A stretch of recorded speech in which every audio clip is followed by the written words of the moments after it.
বন্দে পুরুষোত্তমম পরম প্রেমময় শ্রী শ্রী ঠাকুর অনুকূলচন্দ্রের আলোচনা প্রসঙ্গে পঞ্চম খণ্ড গ্রন্থ থেকে পাঠ। 25শে আষাঢ় রবিবার 1351 9/7/1944। শ্রী শ্রী ঠাকুর বিকালে মাতৃমন্দিরের সামনের বারান্দায় একটি মাদুরের উপর প্রসন্ন মনে বসে আছেন। মাদুরের উপর দু একটি বালিশ ছাড়া আর কিছু নেই। দিনটি আজও বেশ পরিষ্কার। সকালে এক পলসা বৃষ্টি হয়ে গেছে, তারপর খটখটে রোদ উঠেছে। চতুর্দিক সজল শ্যামল প্রাকৃতিক ঐশ্বর্য উছলে পড়ছে। যেদিকে চাওয়া যায় স্নিগ্ধতায় কোমলতায় চোখ জুড়িয়ে যায়, প্রাণ ভরে ওঠে পল্লী মায়ের নিবিড় সরসতায়। তৃণলতাগুল্ম পশু পক্ষী স্থাবর জঙ্গম সবাই যেন আত্মীয়তার আহ্বান জানায়। গোসাইদা, মনীন্দ্রদা বসু, অক্ষয়দা দেব, ব্রজেনদা চ্যাটার্জি, বীরেন্দা ভট্টাচার্য, লোচনদা ঘোষ, মানিকদা মৈত্র, পদাভাই দে, শশধর দা সরকার, শরৎদা সেন, মহেন্দ্র দা হালদার, হারান ভাই চক্রবর্তী, মনোহর দা সরকার, কালিদা ব্যানার্জি, কালুদা আইচ, অনিলদা সরকার, যোগেন্দা সরকার, জ্যোতিষ দা কর, পঙ্কজ দা সান্যাল প্রমুখ। এবং মায়েদের মধ্যে অনেকে উপস্থিত আছেন। ছোট ছোট ছেলেমেয়েরা দলে দলে আশ্রমে প্রাঙ্গণে খেলা করে বেড়াচ্ছে। কয়েকটি কিশোরী নিরালায় বসে গল্প করছে। সর্বত্র একটা সহজ স্বাচ্ছন্দ্য ও আনন্দের প্রবাহ। শ্রী ঠাকুর গভীর আগ্রহে রামশঙ্কর তাকে বলছেন, এখন আইডিয়ান ভাবধারাগুলি খুব ব্রডকাস্ট প্রচার করা লাগবে। যাত্রা, থিয়েটার, সাহিত্য, কথকতা, বায়োস্কোপ, রেডিও, বক্তৃতা, যাজন ইত্যাদির ভিতর দিয়ে পাঠ্যপুস্তকগুলি নতুন করে লিখতে হবে। প্রত্যেকটা বিষয় কৃষ্টিগত দৃষ্টিভঙ্গি থেকে যথাযথভাবে তুলে ধরতে হবে। মাথাটাই ঘুরিয়ে দিতে হবে, যাতে ইষ্টকৃষ্টির একটা গনগনে নেশা জ্বলে ওঠে। কথাগুলির সঙ্গে সঙ্গে তার চোখ মুখেও যেন একটা বিদ্যুতের দীপ্তি খেলে যাচ্ছে।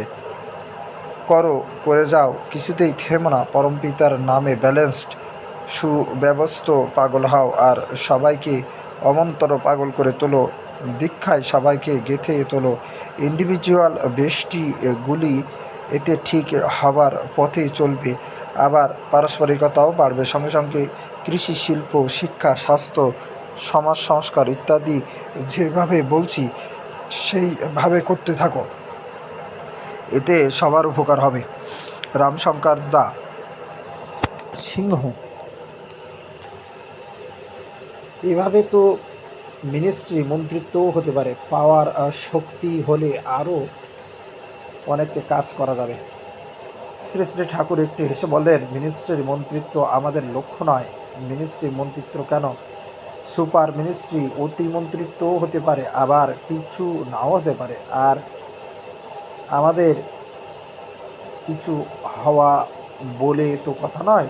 দেশের মানুষগুলিকে যদি আদর্শ প্রাণ করে তোলা যায়, কনসোলিডেটেড সুসংহত করে তোলা যায়, তখন তারা যা করবে তার ভেতর দিয়েই সবেষ্টি সমষ্টির উন্নতি ও মঙ্গল হবে।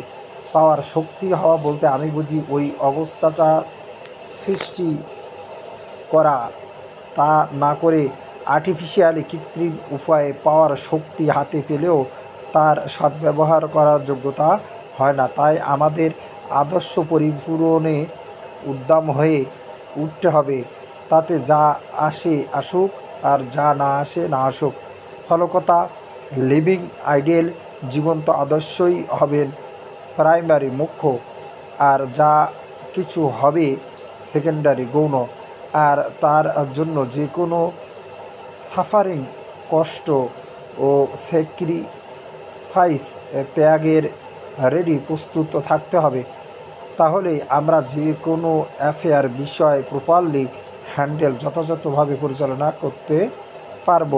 যারা সংসার, সমাজ, দেশ বা জগৎ করে, তারা ওর মধ্যে গুলিয়ে যায়। ভালো করতে যে অনেক সময় মন্দ করে আসে, কারণ একটা জিনিসের অভাবে ঊর্ধ্বে না যে অনেকের সময় মন্দ করে বসে, কারণ একটা জিনিসের অভাবে ঊর্ধ্বে না থাকলে তা রাইটলি অ্যাডজাস্ট সঠিকভাবে নিয়ন্ত্রিত করাই যায় না। তাই যারা দেশের কাজ করতে চায় তাদের আমি বলি, আগে আদেশ কর্তা পরে দেশ। যে কোনো প্রসঙ্গে ইষ্টপ্রাণতার কথা বলি বলে অনেকে হয়তো মনে করতে পারে ওটা আমার একটা অবসেশন, অভিভূতি, কিন্তু আমি লক্ষ্য করে দেখেছি ওই জিনিসটি বাদ দিয়ে আড়ম্বর বহু হতে পারে, কিন্তু সত্তা সমবর্ধনার কিছু হয় না। রামশঙ্কর দা, ধরেন একটা লোক ইষ্টপ্রাণ নয়, অথচ সে যদি একটা হাসপাতাল করে, সেখানে তো অনেক গরিব লোক সুচিকিৎসিত হয়ে বেঁচে যেতে পারে। তাহলে তো ইষ্টপ্রাণ না হয়েও মানুষের বাঁচা বাড়ার ব্যাপারে সাহায্য করা যায়। শ্রী ঠাকুর, শুধু একটা মানুষকে বাঁচাতে সাহায্য করলেই হবে না, সে যাতে সপরিবেশ সৎ চিত ও আনন্দের পথে এগিয়ে যেতে পারে তার ব্যবস্থা করতে হবে। তুমি মানুষকে সেবা দিচ্ছ, অথচ তার সত্তা বিধ্বংসী কমপ্লেক্স প্রবৃত্তিগুলিকে নিয়ন্ত্রিত করতে চেষ্টা করছো না। তাতে শেষ পর্যন্ত তোমার সেবায় দেশের দশের উপকার হবে না অপকার হবে বলা সন্দেহ। ধরো একটা লোক ট্রিএসিয়ার্স বিশ্বাসঘাতক, তার প্রকৃতি তুমি জানো না, বা তাকে নিয়ন্ত্রিত করার কৌশলও তোমার আয়ত্তে নেই, অথচ সরল প্রাণী তাকে সব বিষয়ে সুবিধা করে দিচ্ছ। পরে হয়তো দেখা গেল তোমার সুবিধার সুযোগ নিয়ে সে অনেকেই সর্বনাশ করে ফেললো অনায়াসেই। অনিলদা সরকার, সবার প্রকৃতি তো আমরা বুঝতে পারি না, তাহলে তো কাউকে সেবা করা চলে না। সেটাকে সহজে, হায় রে কপাল, আমি বা কি কই, তোমরাই বা কি বোঝো। আমি বলি সেবা দাও আর যাই করো, যোগ কর্মসু কৌশলম ইষ্টে যুক্ত হয়ে করো, আর সব কিছুর ভিতর দিয়ে মানুষকে ইষ্টে যুক্ত করতে চেষ্টা করো। তা না হলে তার অ্যাডজাস্টমেন্ট নিয়ন্ত্রণ হবে না। চেষ্টা করলেই যে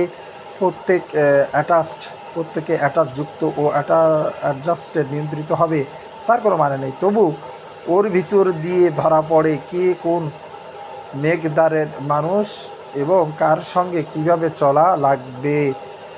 একটা লোক এখানে দীক্ষা নিক বা না নিক সেটা বড় কথা নয়, দেখতে হয় কে কতখানি শ্রেয় শ্রদ্ধাপরায়ণ নিষ্ঠাপরায়ণ, এবং ওই শ্রদ্ধা ও নিষ্ঠায় সে কতখানি প্রবৃত্তির প্রলোভন উপেক্ষা করে চলতে পারে। মানুষ হতে হবে, মানুষ গড়তে হবে, আর এর অন্তরায় যা কিছু তা তাড়িয়ে দিতে হবে। এই আমাদের মুভমেন্ট আন্দোলন। ব্রজেন্দ্র চ্যাটার্জি, এই কাজে গভর্নমেন্ট সরকার যদি আমাদের বিরোধী হয়ে দাঁড়ায়, শেষে ঠাকুর, তা হবারই জন্যে আইদার সূক্ষ্ম বায়ু যেমন ওয়াল দেওয়াল এর মধ্য দিয়ে সহজে পেনিট্রেটি প্রবেশ করে যায়, ওয়াল দেয়াল এর তাতে ক্ষতি হয় না, ওয়াল দেয়াল তাতে বাধাও দেয় না, বরং আত্মপোষণী উপকরণ হিসেবে সানন্দে আত্মসাৎ করে নেয়। আপনারাও তেমনি নির্বিবাদে সর্বত্র অনুপ্রবেশ করে সবাইকে আপন করে নিতে পারবেন, এবং অন্য সবাইও আপনাদের আপন করে নেবে, কারণ আপনাদের মুভমেন্ট আন্দোলন এর বৈশিষ্ট্য হলো প্রত্যেকের বিইং অ্যান্ড বিকামিং, জীবন এবং বৃদ্ধি অ্যাক্সিলারেট দ্রুত গতি সম্পন্ন করে দেওয়া। তাই আপনাদের সামনে there will be no wall, no mountain, no impediment, কোনো দেয়াল, কোনো পাহাড়, কোনো বাধা থাকবে না। শ্রী ঠাকুর মধুর কণ্ঠে ললিত ভঙ্গিতে গাইছেন, ধন্য ধান্যে পুষ্পে ভরা আমাদের এই বসুন্ধরা, তাহার মাঝে আছে দেশ এক সকল দেশের সেরা। গাইতে গাইতে হঠাৎ থেমে আবেগ ভরে বললেন, ভারতে এমন এক সমাজ বিধান ছিল যার ফলে ঘরে ঘরে সর্বজন পূজ্য দেব চরিত্রের আবির্ভাব হতে পারত। দুনিয়ার মানুষ যাদের ভালোবেসে কৃতার্থ হতো, উল্লাসিত হতো, কিন্তু আজ সব উলটপালট হয়ে যাচ্ছে। তবে আর ভাবনা নেই, শুভ দিন এসে গেছে। India will reach, India will shine. Bharat আবার জাগবে, ভারত আবার উজ্জ্বল বিকিরণ করবে। আর্য কৃষ্টি সমহিমায় প্রতিষ্ঠিত হলে ভারত হবে জগতের কাছে দেবলোক। তার চোখ মুখ আহ্লাদে উল্লাসে অপরূপ মাধুর্য মণ্ডিত হয়ে উঠছে, পরম প্রীতি ভরে হাস্যস্ফুরিত অধরে সবার দিকে চেয়ে চেয়ে দেখছেন। রামশঙ্কর দা ম্যাটেরিয়ালিজম, বস্তুতান্ত্রিক ও স্পিরিচুয়ালিটি, আধ্যাত্মিকতার সম্বন্ধে কথা দিলেন। তাতে শ্রী ঠাকুর বললেন, হয় সবটাকে বলো ম্যাটেরিয়াল জড়ো, না হয় বলো স্পিরিচুয়াল আধ্যাত্মিক। দুটো আলাদা জিনিস নিয়ে। ম্যাটার জড়ো যেটাকে বলো সেটা স্পিরিট এর আধ্যাত্মিকতার ইভোল্ভড ফর্ম, বিবর্তিত রূপ। জ্যোতিষদা কর পারিপার্শ্বিক অবস্থা অনুকূল না হওয়ায় বহু মানুষ জীবন ধারণের জন্য, ক্ষুণ্ণবৃত্তির জন্য আদর্শকে বিসর্জন দিতে বাধ্য হয়। সে সম্বন্ধে কী করণীয়? শ্রী ঠাকুর, পারিপার্শ্বিক অবস্থা প্রত্যেকের পক্ষেই অনুকূল হয় যদি কিনা সে অনুকূল করে নিতে জানে ও চায়। আর এর জন্যই প্রয়োজন আদর্শ। আদর্শে প্রবল নেশা থাকলে পারিপার্শ্বিকের দ্বারা আদারওয়াইজ ইনফ্লুয়েসড, অন্যথা প্রভাবিত না হয়ে পারিপার্শ্বিকের টুয়ার্ড আইডিয়াল আদর্শ অভিমুখে ইনফ্লুয়েসড, প্রভাবিত করতে পারে। আর পেটের জন্য যে আদর্শকে বিসর্জন দেয় তার কাছে আদর্শের থেকে যে পেট বড় সে বিষয়ে কি কোনো সন্দেহ আছে? আদর্শের থেকে আর কিছু বড় হয়ে থাকলে আদর্শকে বজায় রেখে চলা কঠিন হয়ে পড়ে। আদর্শের চাইতে বড় আর কিছু থাকবে না, তাকেই বলা যায় আদর্শপ্রাণতা। প্রফুল্ল, প্রাধান্যতার জন্য বহু জিনিস আমাদের বিহাতি হয়ে আছে।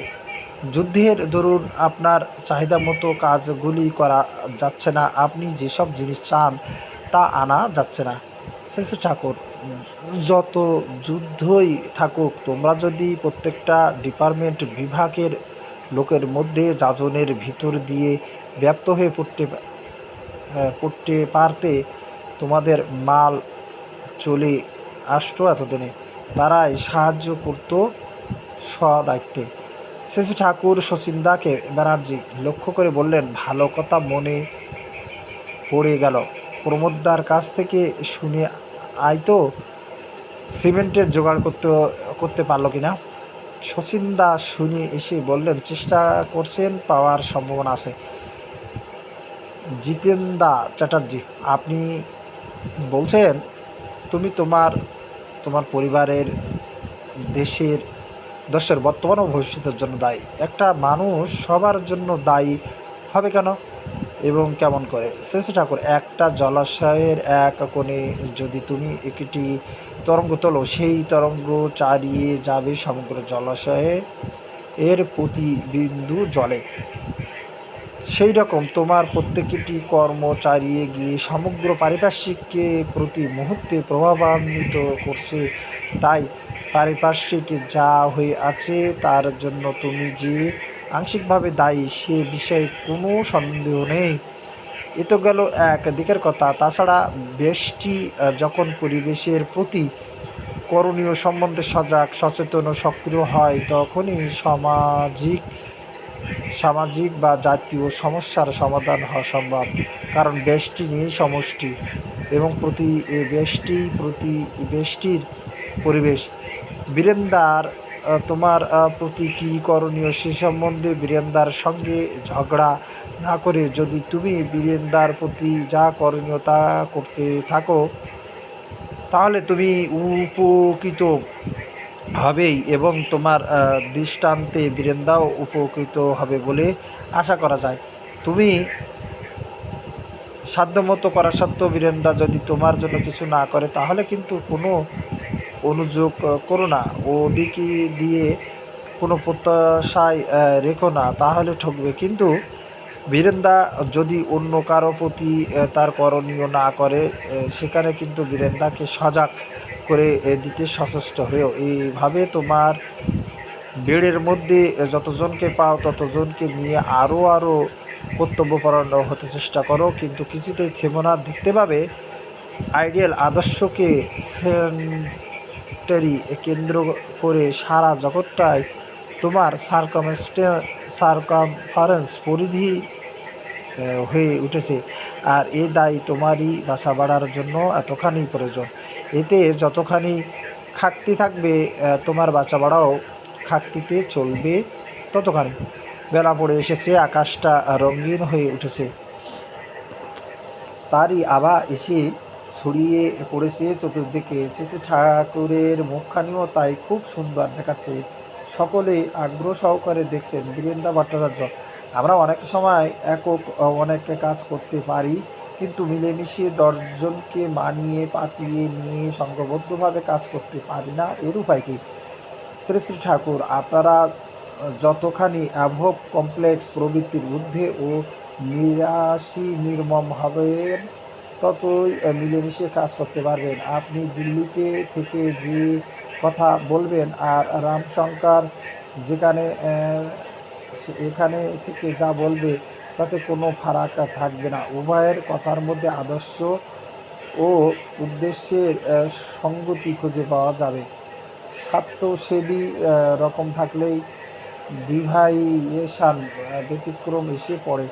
তখন ফুলফিলিং পরিপূরণী না হয়ে হার্মফুল ক্ষতিকর হয়। একজন আরেকজনের প্রতি অশ্রদ্ধা সঞ্চারিত করতে চেষ্টা করে, ভাবে তাতে তার নিজের প্রতি শ্রদ্ধা বাড়বে এবং লোকটা তার হতে থাকবে, কিন্তু ফলায় উল্টো। এসব ভালো না। আর কতকগুলি ভালো হ্যাবিট অভ্যাস লাগে কাজের পথে। নর্মাল ক্যাবিনেট, সহজ মন্ত্রিপরিষদ এর সঙ্গে কনসাল্ট পরামর্শ করা উচিত। তাতে মিউচুয়াল আন্ডারস্ট্যান্ডিং, পারস্পরিক বুঝ বাড়ে। তাছাড়া মানুষ চায় অ্যাপ্রিসিয়েশন, তারিফ। প্রত্যেককে অ্যাপ্রিসিয়েট, তারিফে করতে হয়। যারা আত্মপ্রশংসা করে এবং অন্যকে অ্যাপ্রিসিয়েট, তারিফ করে না, তারা সমালোচনারই পাত্র হয়ে ওঠে। তারা কখনো ইন্টিগ্রেটিং এজেন্ট, সন্দীপীকর্তা হতে পারে না। কিন্তু নিজের প্রশংসা ভুলেও করতে নেই, কিন্তু অন্যের ন্যায্য প্রশংসা করতে হয় প্রাণ ভরে। কারো দোষ সম্বন্ধে যদি তাকে বোঝাতে হয়, তাও স্যাম্পেথিক্যালি, সহানুভূতি সহকারে। প্রশংসা মিশেল দিয়ে এবং যথাসম্ভব নিরালায়। বাদানুবাদ ও তর্ক বিতর্ক যত অ্যাভয়েড পরিহার করে পারা যায়, ততই ভালো। ওতে মানুষ রিজিড, অনমনীয় হয়। বরং কোয়ারাডাইল, ফ্যাক্টফুল ও রেশনাল ডিসকাশন, হৃদ্য তথ্য ও যুক্তিপূর্ণ আলোচনা ভালো। কয়েকজন মানুষ যদি ফিঙ্গে হয়ে লাগে যে পরস্পরের মধ্যে মিল ছাড়া অমিল হতে দেবে না, তাহলে অবস্থা অনেকখানি উন্নত হয়। শ্রী ঠাকুর একটি মাকে বললেন, তোর মুখখানা অমন শুকনো দেখাচ্ছে কেন? মাটি বললেন, আমার দাঁতের গোড়ায় যন্ত্রণা হচ্ছে, মাথাটাও ধরেছে। শ্রী ঠাকুর তাকে বললেন, যাহ, ভগীরথের ওখান থেকে একটু ওষুধ খেয়ে আয় গিয়ে। মাঝে মাঝেই এইরকম হয় নাকি? উক্ত মা দাঁতের যন্ত্রণা মাঝে মাঝেই টের পায়। শ্রী ঠাকুর আপায়ং এর শিকড় বা নিমের দাঁতন দিয়ে দাঁত মাজা ভালো। নুন তেল দিয়ে দাঁত মাজলেও অনেকের উপকার হয়। খাবার পর, বিশেষত রাত্রে শোবার আগে দাঁতটা খুব ভালো করে পরিষ্কার করতে হয়। একবার পেরিকে দেখাস, পায়োরিয়া হলো নাকি? দাঁত ভালো না থাকলে ওর থেকে নানা উপসর্গ দেখা দেয়, তাড়াতাড়ি সারিয়ে ফেলতে হয়। আর দুধ যতটা সহ্য হয় খাওয়া ভালো। অনেক সময় পুষ্টির অভাবে দাঁত খারাপ হয়। দুধ খেয়ে হজম করতে পারলে অপুষ্টির প্রতিকার হয়। এরপর মাটি ডিসপেন্সারিতে ভগীরথদা সরকারের কাছে গেলেন। শ্রী ঠাকুর একে একে অনেকের কাছে জিজ্ঞাসা করলেন, তোর দাঁত ভালো আছে তো? প্রত্যেকে তার নিজের দাঁতের অবস্থা বললেন। সিসি ঠাকুর সহসে, দাঁত ভালো না থাকলে খাওয়ার সুখ থাকে না। আমারও দাঁত আগের মতো শক্ত নেই। মনে হয় আগের কালে মানুষের স্বাস্থ্য আমাদের থেকে ভালো ছিল। বুড়ো বয়স পর্যন্ত অনেকের দাঁত, চোখ, পেট ইত্যাদি ঠিক থাকতো। কত বুড়োকে কড়মড় করে বুট ভাজা খেতে দেখেছি, বিনা চশমায় পড়তে দেখেছি। আবার খোরাকিও ছিল বেশ রীতিসই। চোখের ইশারায় ও হাত নাড়ায় ব্যাপারটি বুঝিয়ে দিলেন। সকলেই হাসছেন। গিরিশ দা কাব্যতীর্থ, আজকাল খাবার জিনিস আগের মতো পাওয়া যায় না, তাতেও মানুষের স্বাস্থ্যের পক্ষে ক্ষতি হচ্ছে। শ্রী ঠাকুর, খাঁটি জিনিসের অভাব তো আছেই, তাছাড়া আমাদের চাল চলন ও আচার বিচারও আগের মতো নেই। আবার বিয়েটাও ঠিকমতো না হওয়ায় দাম্পত্য ও পারিবারিক জীবনে অশান্তি ও অসামঞ্জস্য বেড়ে যাচ্ছে, তাতেও স্বাস্থ্য ও আয়ুর দিক দিয়ে ক্ষতি হচ্ছে। প্রীতি জীবনীয় সম্পদকে গজিয়ে তোলে, বিদ্বেষ গজানো যা তাকেও নষ্ট করে। শ্রী ঠাকুর একটু পরে হঠাৎ জিজ্ঞাসা করলেন, টেলিভিশন কাকে কয়? একজন বললেন, এটা একরকম যন্ত্র যার সাহায্যে কোনো বাস্তব দৃশ্যকে অবিকলভাবে দূরে পাঠিয়ে সেখানেও তা ফুটিয়ে তোলা যায়। শ্রী ঠাকুর, এটা হয় কেন এবং কীভাবে হয়? অনিল দাস সরকার, যে জিনিসের প্রতিচ্ছবি দূরে পাঠাতে হবে তার উপর আলো ফেললে সম্মুখস্থ ট্রান্সমিটার প্রেরণ যন্ত্র এর মধ্যে আলো ছায়ার পার্থক্য অনুযায়ী বিদ্যুতের তরঙ্গ সৃষ্টি হয় এবং তা ইলেকট্রোম্যাগনেটিক ওয়েভের মতো চারিদিকে ছড়িয়ে পড়ে। সেই তরঙ্গ গ্রাহক যন্ত্রে উপস্থিত হয়ে অনুরূপ আলো ছায়ার পার্থক্য সৃষ্টি করে। এভাবে দূরস্থ ট্রান্সমিটার প্রেরণযন্ত্র এর সম্মুখস্থ দৃশ্যের প্রতিরূপ গ্রাহক যন্ত্রের সামনের পর্দায় ফুটে ওঠে।